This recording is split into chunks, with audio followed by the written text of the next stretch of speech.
Ryan, Nikki, thanks so much for joining us. I mean, I can't believe it's been sort of 6 months, more than that, actually 9 months since the TELCAs.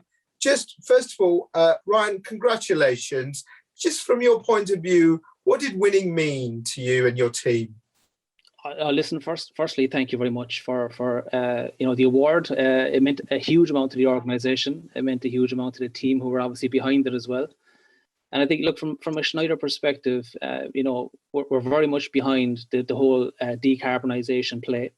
And it's quite clear to say that decarbonisation is going to play a major role in the economy for decades to come. And I think for our application last year, some of the things that we really touched on were our own commitments around decarbonisation. So we touched on the fact that we're firmly behind the UN's race to zero, which is really focused on decarbonising the economy.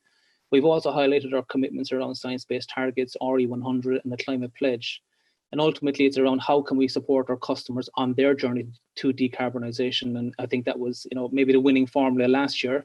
And we've, of course, got to be looking forward and thinking of this year. But listen, last year was fantastic.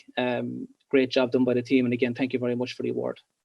No, it's nothing to do with me. It's to do with the judges. And they were harsh people to please. So you did very well. Nikki, from your point of view, and thank you so much for sponsoring the Net Zero Leaders Award. Why did you want to be involved last year? I mean, I think, if ever there was a team game, this is it, right? It needs all of us to really play our best match on the pitch. And I mean, clearly there are some things that's quite sort of low-hanging fruit that are quite obvious. But beyond that, we really need experts to help guide businesses in terms of setting their targets and then delivering on them. And I think, Ryan, you guys at Schneider Electric were just great examples of really working in partnership with customers. And that's what we need to do in order to shift the dial.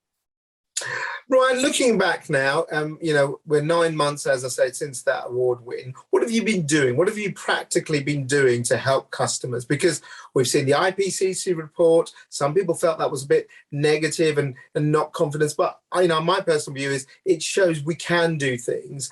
And I know that there's a clamour for businesses to get going and start more on the pathway. What have you been doing practically to help, show that you are net zero leaders? Yeah. I mean, the short answer is a lot, but I think the key word that I would use here is acceleration in 2021. And really, I'd start with our commitments. So we launched our Schneider Sustainability Impact statement earlier this year, in January of this year. And in that really, and I think probably one of the things that you saw from the IPCC report was a real call to action. I think we got in ahead of that to a certain degree with some of the commitments that we made, which was we're going to be net zero by 2050. We're going to be carbon neutral by 2025. We're going to have 80% green revenues. So we've made some big statements around short-term goals and short-term commitments on that particular front. So again, stepping up to the plate from that perspective. But equally, I think from a practical point of view, I have to call out one of our projects, which is our zero carbon project, which is largely focused on our supply chain. And look, what we're seeing from a supply chain perspective is that that's going to play a major role in that decarbonisation journey that we're going on. And we've engaged from a practical perspective with our top 1,000 suppliers to go on that decarbonisation journey with us. And I have to say, quite frankly, we launched that in April, I should say. We launched that in April, but the response has been nothing short of fantastic. We've all been astounded by the take-up, the ambition, the passion from our suppliers to really go on that journey. So look, a lot done this year, but of course a lot more to do. But again, I think we're seeing a lot of positive momentum in the marketplace. We're seeing a lot of positive momentum from suppliers. So overall, listen, it's been a great year, but again, a lot more to do. And Nikki, from your point of view, you yourself as a company is shifting. The whole sector is shifting. We can see that.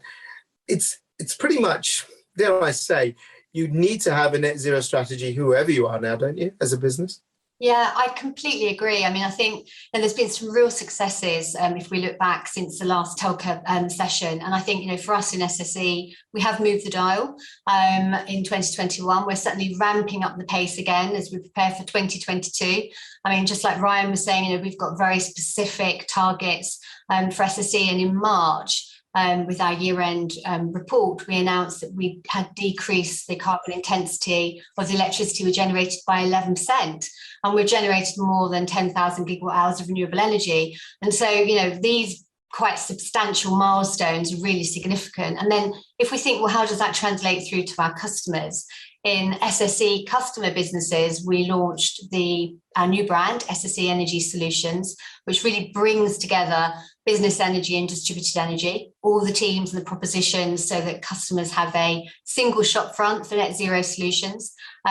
We announced that any customers who are joining us on a fixed price plan would receive green as standard. And I think there's a big thing about being really transparent. So there's still quite a lot of confusion out there in terms of, well, what is a green tariff? So we're being very transparent, our wind, UK assets, hydro, UK assets. And also, I think a significant milestone for me was that we've changed the way that corporate PPAs are typically structured. So if you think about corporate PPAs really for the remit of larger companies, well, we've changed that to provide much more flexibility in the terms, which means that companies of all sizes can get traceable renewable energy.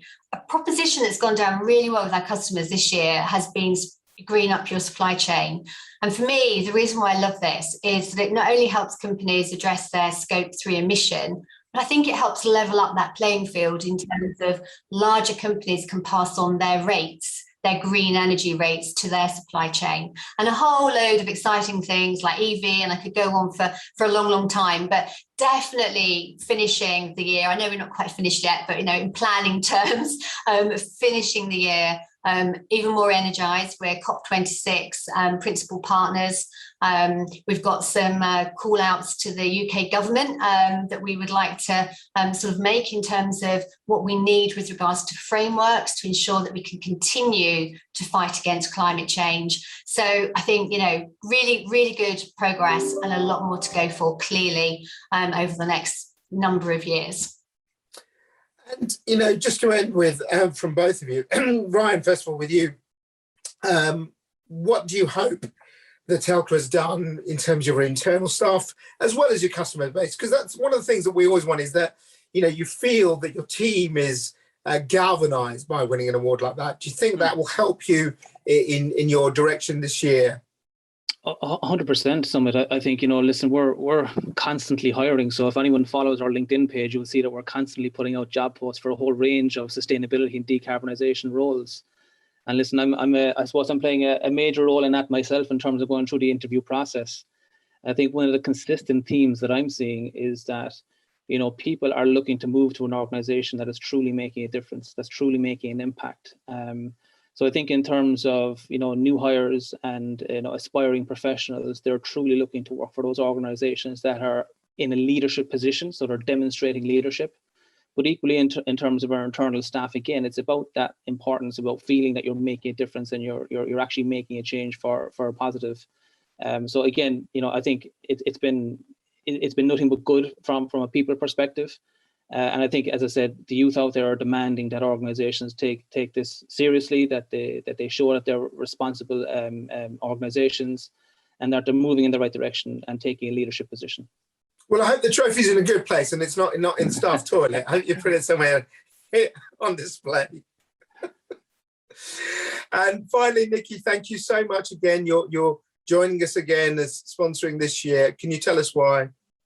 I mean, this platform is vitally important. I think every opportunity for people to share what it is that they're doing, for like-minded people to come together, take best practices, pinch with pride.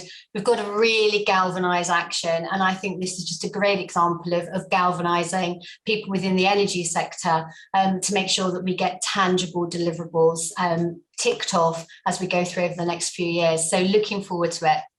Excellent. Well, I look forward to seeing you on the 1st of December. Hopefully, Schneider will enter again. I never know if you're going to win this year, but hopefully we'll see you there. Thank you both for joining us, and best of luck, particularly to all people who are entering TELCA this year. We will have a tremendous ceremony, and we're combining it with our conference as well. So thank you both for joining us, and thanks a lot for watching.